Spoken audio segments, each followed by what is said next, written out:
Evangelio de San Mateo es un evangelio muy catequético porque dentro de él se encuentra plasmada de una manera concisa todas las enseñanzas de Cristo.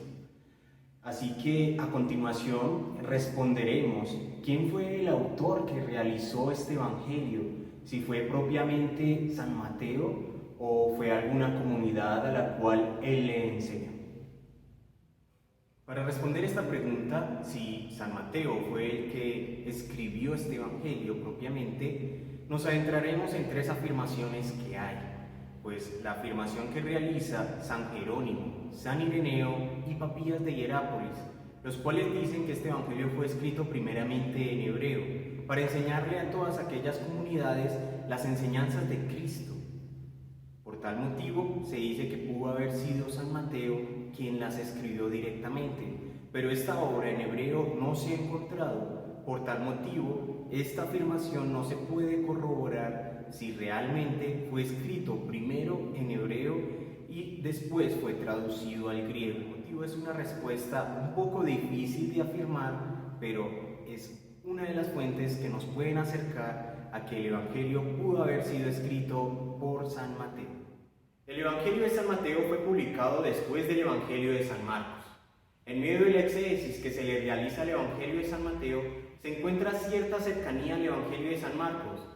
Por tal motivo, Ulrich Luz afirma que el autor no puede ser propiamente San Mateo, pues ¿cómo es posible que un testigo ocular de los hechos de Jesucristo pueda tomar ciertas cosas de un testigo que no fue ocular? También José Luis Sique nos afirma de que le atribuyeron este evangelio a San Mateo porque era un recaudador de impuestos, y todos los recaudadores de impuestos necesariamente debían saber escribir y leer. Por ello es el más apropiado para que se le atribuya este evangelio, pero sin embargo afirma de que no es San Mateo quien escribió este evangelio, que pudo haber sido alguna comunidad mateana, alguna comunidad que recibió todas las enseñanzas de Cristo por boca de San Mateo, y entonces alguien tomó apuntes de estas enseñanzas y se las atribuyó propiamente a San Mateo. Por ello, estas dos respuestas son las más cercanas a quién es el autor de este evangelio. Voy a comentar brevemente los 8 principales núcleos teológicos en la Cristología de San Mateo. El primero de ellos es el cumplimiento de las Escrituras, que se ejemplariza en Mateo 8:17. Así se cumplió lo anunciado por el profeta Isaías. Él tomó nuestras debilidades y cargó nuestras enfermedades. El segundo núcleo teológico es el Mesías davídico y compasivo.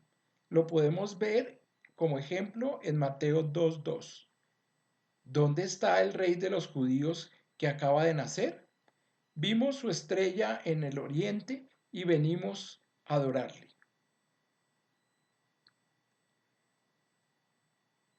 El tercero es la actividad terapéutica del Mesías y lo podemos ejemplarizar en Mateo 9:27. Cuando sana a 2 ciegos y exorciza a un mudo. Cuando se iba de allí, 2 ciegos le seguían dando voces. Jesús vence el mal cualquiera que sea. Jesús provee ante nuestras necesidades. Jesús domina las circunstancias históricas. Jesús es el Señor de la vida. Él es la vida. El cuarto es el pastor que cuida el rebaño. Y dice así Mateo 2:6: Tú, Belén, en territorio de Judá, no eres ni mucho menos la última de las poblaciones de Judá, pues de ti saldrá un líder, el pastor de mi pueblo Israel, el Señor que carga a su oveja en sus hombros. El quinto es el Hijo del Hombre glorioso, que está en Mateo 28:18. Jesús se acercó y les habló. Me han cedido plena autoridad en cielo y tierra. Vayan y hagan discípulos entre todos los pueblos. Bautícenlos, consagrándolos al Padre y al Hijo y al Espíritu Santo. El sexto es Él es revelador del Padre y lo podemos ver ejemplarizado en Mateo 11:26. Sí, Padre, esa ha sido tu elección. Todo me lo ha encomendado mi Padre. Nadie conoce al Hijo sino el Padre. Nadie conoce al Padre sino el Hijo y aquel a quien el Hijo decida revelárselo.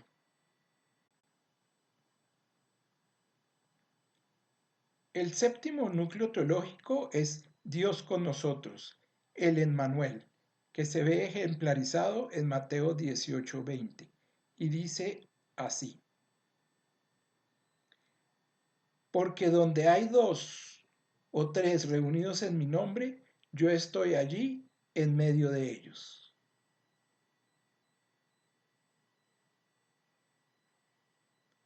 El octavo y último núcleo es el reino de los cielos, ejemplarizado en Mateo 3, 1 al 2.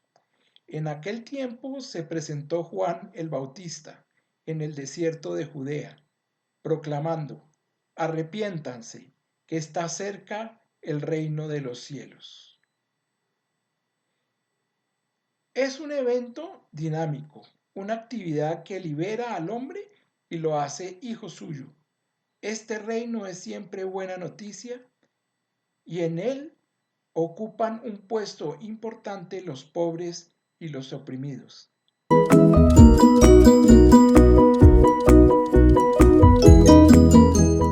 Los evangelistas que ofrecen el relato de la infancia son Mateo y Lucas, y dicho relato nos introduce a lo que el escritor sagrado va a desarrollar a lo largo de su evangelio.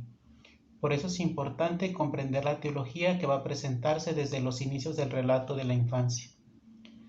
Mateo cita pasajes del Antiguo Testamento, especialmente a Isaías, para hacer comprender que en Jesús se cumplen las Escrituras, que el Dios de Jesús es el Dios de Israel, el Dios de nuestros padres, y que Jesús es el culmen del plan de Dios. La finalidad del relato de la infancia no es contar una serie de anécdotas a propósito de un recién nacido en Belén, sino proclamar y cantar a Cristo viviente, que se hizo hombre como uno de nosotros.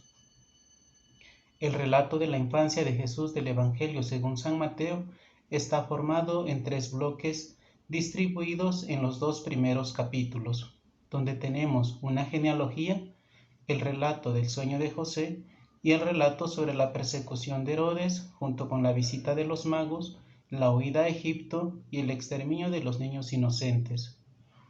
La genealogía es una costumbre oriental que se emplea para situar al personaje principal socialmente, es un modo de darle identidad. La genealogía sitúa a Jesús dentro del pueblo de Abraham. Se divide en 3 ciclos de 14 generaciones que corresponde a los 3 periodos de la historia de Israel: el periodo patriarcal, monárquico y la época posterior al exilio. Finalmente se demuestra que Jesús es del linaje de Abraham, es de sangre real. Llama la atención que Mateo mencione a 4 mujeres pecadoras y no a mujeres santas como a Sara o Rebeca, pues parece que la intención es mostrar la misión salvadora de Jesús. Así muestra Mateo uno de sus temas preferentes en sus relatos, y es el universalismo de la salvación, pues si bien la comunidad mateana es de origen judío, se presenta también la inclusión de los paganos. Para Mateo, Jesús es el hijo de Abraham, que nació de la Virgen María y en quien culmina toda la historia del pueblo escogido, y que hereda por José la promesa mesiánica. El relato del sueño de José es para responder a la pregunta ¿de dónde viene Jesús? Y la respuesta es: viene de Dios. Ya en el sueño del ángel revela el nombre del niño y con ello su misión, pues Jesús va a ser el que va a salvar al pueblo de sus pecados. El relato sobre la persecución de Herodes, junto con la visita de los magos, la huida a Egipto y el exterminio de los niños inocentes, Mateo presenta a Jesús en dos espacios, en Belén y en Nazaret, y en la época de Herodes el Grande, situándolo así en un espacio y en un tiempo. En el relato de los magos, Mateo quiere mostrar los elementos que se contraponen. Por ejemplo, José, que representa a Israel, y los magos, que representan a los paganos, adoran al niño, mientras que Herodes, es decir, Jerusalén, lo rechaza. Mateo muestra que el Mesías inaugura una religión abierta a todos los pueblos, no solo para Israel, sino también para los considerados paganos, que en este relato están representados en los magos. La muerte de los niños inocentes, tras haber sido burlado Herodes, se equipara al relato de la condena de Jesús que se nos presenta en el capítulo 27, versículo 25, donde el pueblo pide que caiga la sangre sobre ellos y sus hijos. Así queda claro que quien ha de soportar el odio de los dirigentes es el mismo pueblo. Finalmente hay que recordar que el evangelista presenta a Jesús como el Emmanuel, el Dios con nosotros. Es lo que a lo largo del Evangelio se desarrolla. Por eso al final de este mismo vemos la frase de «Yo estoy con vosotros hasta el fin del mundo», en el capítulo 28, versículo 20. Finalmente, para responder a la pregunta inicial, es necesario tener en cuenta que en Jesús se cumplen las Escrituras, el universalismo de la salvación y que Jesús es hombre, Rey y Salvador. Siguiendo los testimonios de los autores del siglo II y III, se dice que el autor del Evangelio según San Lucas era un personaje procedente de la región de Antioquía, médico, célibe y que murió alrededor de los 84 años probablemente. También sabemos que no fue un testigo ocular, que era un discípulo de los apóstoles y que tenía un gran dominio de la lengua griega del koiné. Y según las afirmaciones de Ireneo, Tertuliano y San Jerónimo, se cree que el autor del Evangelio según San Lucas fue compañero de viaje de San Pablo y por eso también se puede descubrir una fuerte vinculación entre la obra lucana y las cartas paulinas. El debate sobre si este autor del Evangelio de San Lucas es el mismo Lucas del que habla San Pablo en sus cartas sigue abierto, pero no es imposible afirmar, no es muy loco afirmar que sea la misma persona, porque en el libro de Hechos de los Apóstoles se habla en primera persona del plural y porque este personaje puede haber acompañado en ciertos momentos del viaje a San Pablo y no ser un compañero de toda la travesía. Pero para saber quién era realmente este personaje, qué podemos decir a ciencia cierta de quién era él, nos remitimos entonces a la obra. Y a partir de allí descubrimos 6 elementos importantes. El primero, que el autor se ubica en la tercera fase de composición de los evangelios, después de los testigos oculares y servidores de la palabra y de la tradición. En segundo lugar, que el autor no era conocedor de la región de Palestina porque hay ciertas incongruencias geográficas a lo largo del relato y que tampoco sabía mucho sobre las costumbres judías. En tercer lugar, que tenía una fuerte vinculación con la comunidad de Antioquía, según se descubre en el libro de los Hechos de los Apóstoles. En cuarto lugar, que era una persona muy culta porque sabe armonizar muy bien el koiné, la lengua griega, que enriquece con los semitismos y los logra armonizar de una forma muy hermosa y muy elegante. En quinto lugar, entonces está que el autor conocía muy bien las reglas de exégesis judías y por último que era un temeroso de Dios.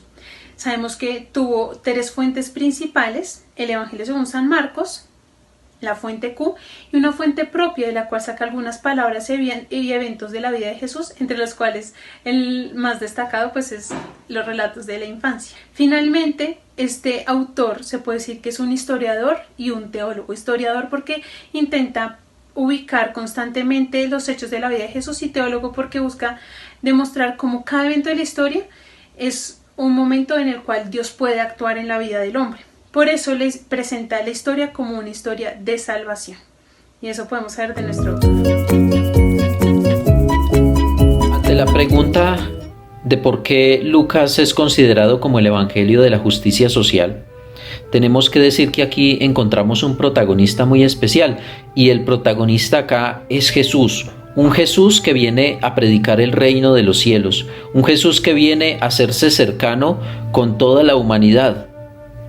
Lucas nos habla acá en el Sermón de la Llanura y se dirige sobre todo a los pobres, porque los pobres aquí ocupan un lugar muy importante. Y aquí la pobreza es una pobreza no entendida como una pobreza de tener y acumular bienes, sino más bien es una pobreza entendida en la línea del posexilio de los Anahui Yahvé. Es decir, que son aquellas personas que creen y confían plenamente en Yahvé. Aquellas personas que eran excluidas de la sociedad, que no valían nada en la sociedad. Aquellas personas que eran consideradas como inferiores. Pero a pesar de todo esto, eran esas personas que ponían esa confianza en Yahvé. De hecho, Lucas viene a dedicar muchos pasajes de la Sagrada Escritura donde se habla de la pobreza en este sentido.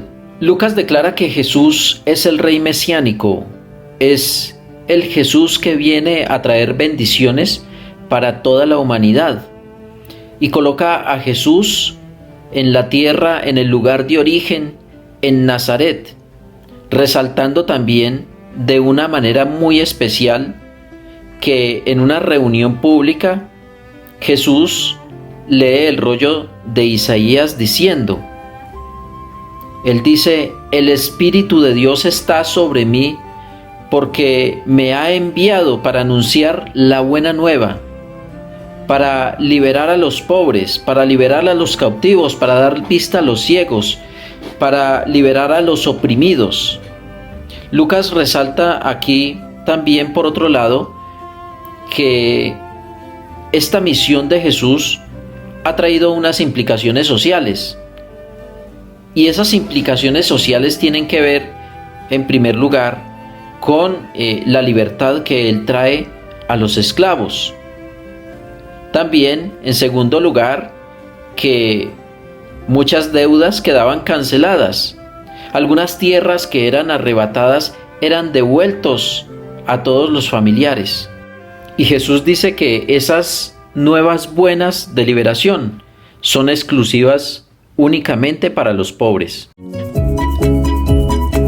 Primero, identifiquemos el término misericordia, que se encuentra relacionado con el verbo esplaimizomai, que hace alusión al amor de una madre.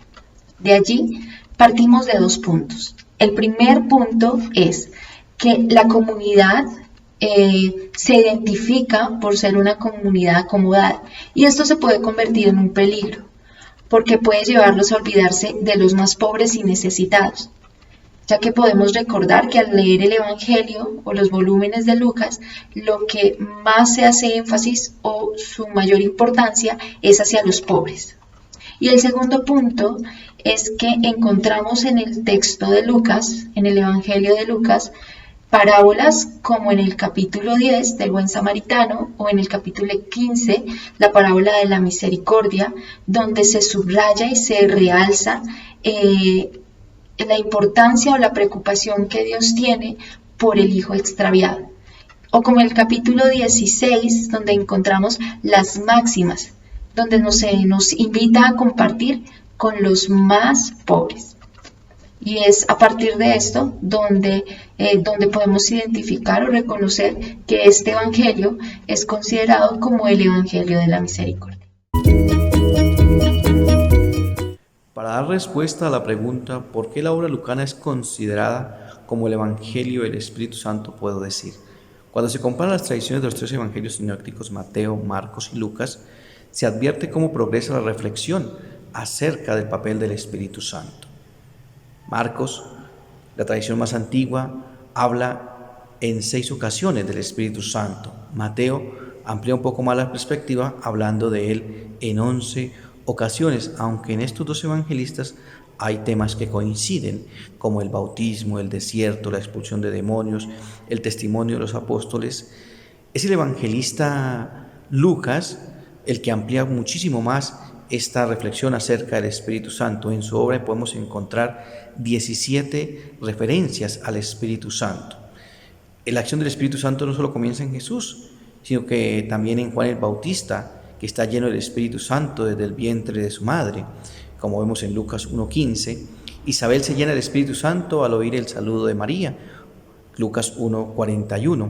Y también encontramos unos personajes como Zacarías, Simeón, todos ellos llenos del Espíritu Santo. Y la acción del Espíritu Santo de manera especial se ve en nuestro Señor Jesús, como en los diferentes momentos, cuando lo impulsa al desierto, también cuando es llevado y cuando va marchando hacia Galilea, es impulsado por el Espíritu Santo. En la sinagoga de Nazaret, cuando toma el rollo del profeta Isaías, y de manera especial en su obra, la segunda obra, Los Hechos de los Apóstoles, nosotros podemos encontrar 51 referencias al Espíritu Santo. Ese Espíritu Santo que es el motor de toda la actividad misionera de la Iglesia. Por eso consideramos a Lucas como el Evangelio del Espíritu Santo en cada una de sus referencias. El libro de los Hechos de los Apóstoles es presentado como una obra de continuidad del Evangelio de Lucas.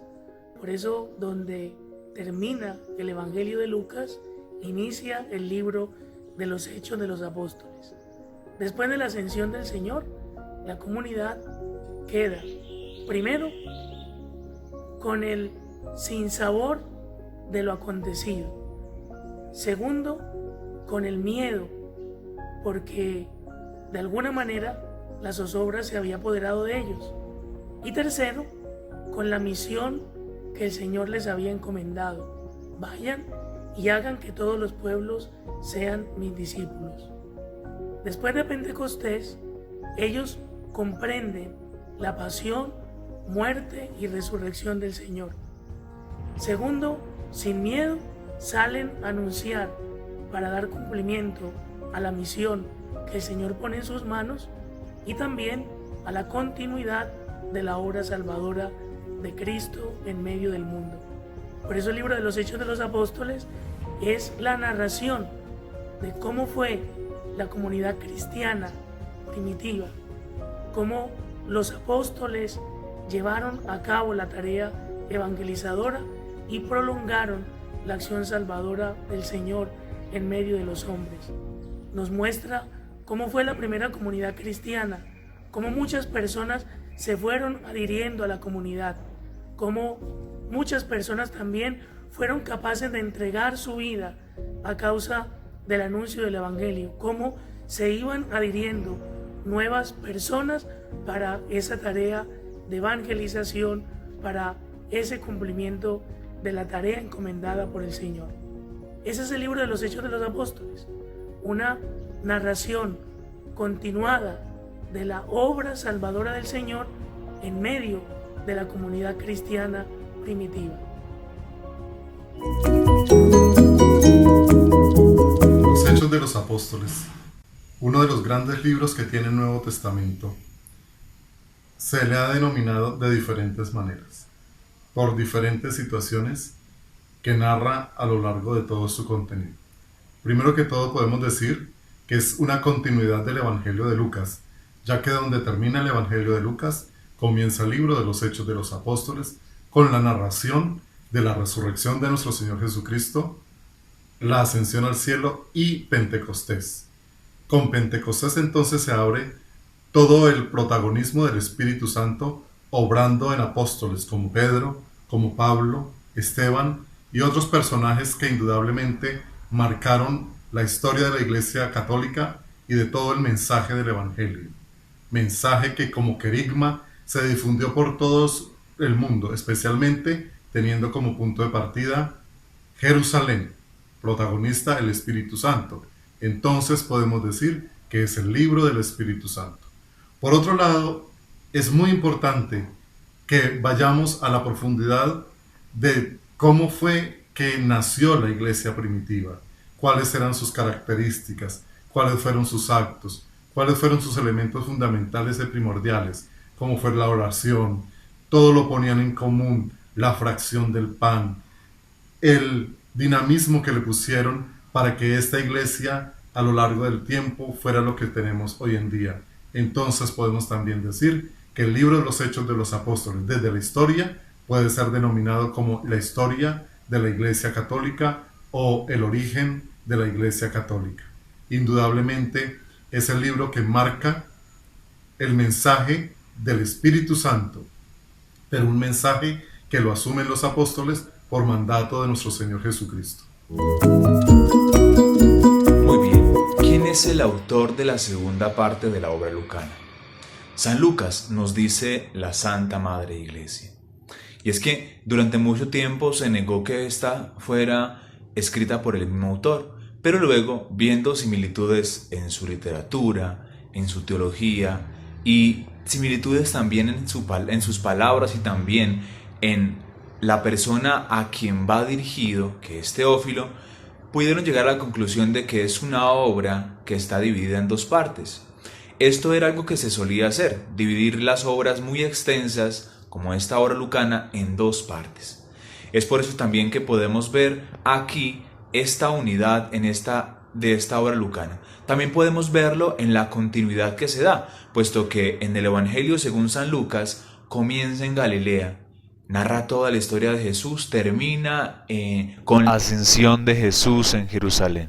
Y el libro de los Hechos de los Apóstoles comienza en Jerusalén con la ascensión del Señor. Van los apóstoles a predicar, a anunciar esa palabra de Dios. Y termina por último en Roma. Entonces es una obra que va continuada desde San Lucas hasta el fin de los Hechos de los Apóstoles. El segundo volumen de la obra lucana, que nosotros conocemos normalmente como Hechos de los Apóstoles, según la Biblia de Jerusalén, tiene la siguiente estructura. Tiene un prólogo, tiene 5 grandes partes y tiene un epílogo. El prólogo comprende de Hechos 1 al 11 y allí se narra la ascensión del Señor. En la primera parte es titulada La Iglesia de Jerusalén, que comprende del capítulo 1, verso 12, al capítulo 5, versos 42, y allí se narra Pentecostés y el discurso de Pedro. La segunda parte son las primeras misiones, que comprende del capítulo 6, verso 1, al capítulo 12, verso 25, y allí se encuentra la institución de los 7 diáconos. La tercera parte, que nos narra Hechos de los Apóstoles, es la misión de Bernabé y Pablo. Allí se encuentra el primer concilio, el concilio de Jerusalén, o la asamblea de Jerusalén. Capítulo 13, versos 1 al capítulo 15, versos 35. Y encontramos una cuarta parte, las misiones de Pablo, que comprenden del capítulo 15, versos 36 al capítulo 19, versos 20. Allí están los viajes de Pablo. Y la última parte, la quinta parte, es el fin de las misiones y Pablo como prisionero de Cristo, del capítulo 19, verso 21 al capítulo 28, verso 29. Y el epílogo comprende del capítulo 28, versos 30 y 31.